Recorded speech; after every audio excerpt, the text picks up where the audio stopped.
السلام علیکم. یو خبر می پرون د نوی وزیر خزانه اورنګزیب صاحب د نظر نه تیر شو.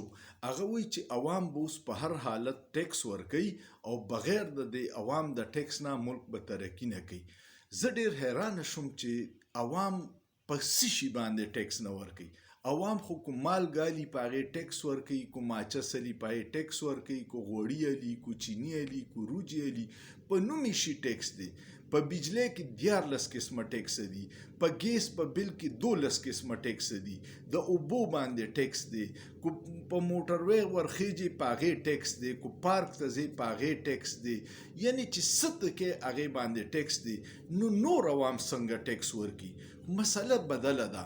دغه صاحب چې دی چېرته په ورلډ بانک کې بهرې نوکري کوله او ویل ته کې 3 کروړ روپۍ تنخوا پرېښوده.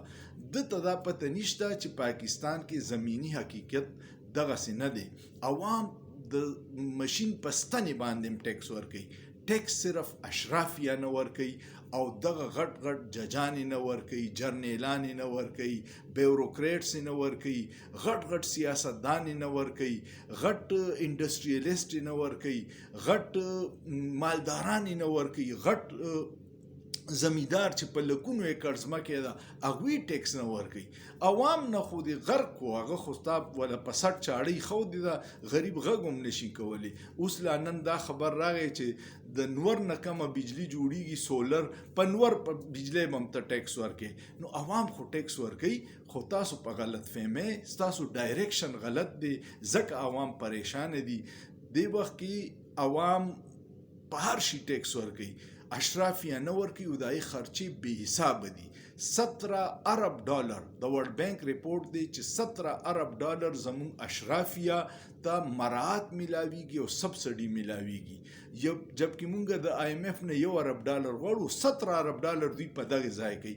کو دې کې نیمه خرچه کمه کړي نو هم دوی ته 8 ارب ډالرې بچت کېږي. د آی ایم ایف تلو ته ضرورت نشته. د قومي اسمبلۍ غونته نااهله اداره چې کوم په فارم 47 جوړه شوې، د هغې د یوې ورځې د اجلاس خرچه 6 کروړ روپۍ ده. دغې ټولو ممبرانو ته پټرول فری دی، ګیس فری دی، بجلی فری ده، ګاډی دی، ډریور دی، خانسامه دی، نوکر دی، نومې شی ورته فری دی. دا مراعات ختم کې. په پاکستان کې 90,000 نه سیوا سرکاري ګاډي دي چې په کم کې د میاشتې د اربونو روپو پټرول لګي او هغه د دفتر نه سیوا د سیب بیګمانې استعمالي. دغه خرچې کمې کې اله به مسلې حل شي. په دې نه کېږي چې د یو نه والو، د بل نه والو، د عوام په جیب باندې ډاکه ولګو. خلک 20,000 تنخواهی او 10,000 د بجلی بل راغلی، 50,000 د ګیس بل راغلی. دغه خلک چې دي هغوی خو تاسو تباه کړه. بیوروکریټ او سرکاري سړي ته نومې شی مفت دی، ګاډی مفت دی، کور مفت دی، فیس مفت دی، پټرول مفت دی، ګیس مفت دی، بجلی مفت ده. عوام خو په هر څه ټیکس ورکوي.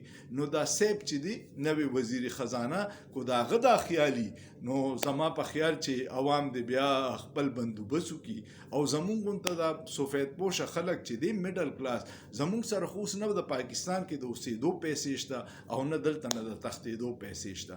الله دې زمونږ په دې ګل ګلزار ملک باندې رحم وکړي چې د نااهلو نه خلاص شو. څه حقیقي نمایندګان راشي چې کم د عوامو سوچ وکړي، د اشرافیه د مفاداتو سوچ نه کوي. ستاسو څه خیال دی؟ کمنټ پې وکړئ او سوچ پې وکړئ. په سوچ کې څه ګناه نشته.